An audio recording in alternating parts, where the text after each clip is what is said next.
আমরা দাসত্ব আর চাই না।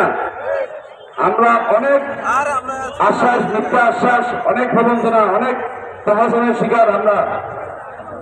আমরা চাই এটা সত্য সমাধান। আমরা চাই আমাদের সম্মান। সেই সম্মান দিয়ে যারা কার্যক্রম করবে তাদেরকে আমরা ন্যূনতম সম্মান করতে চাই না।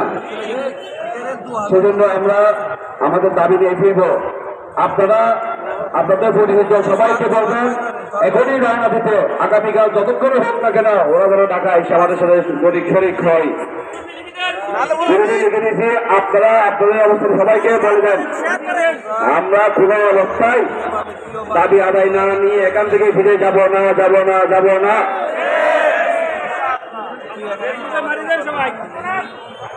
আপোষ না সংগ্রাম, দাবি না দালালি। ধন্যবাদ। স্বাধীন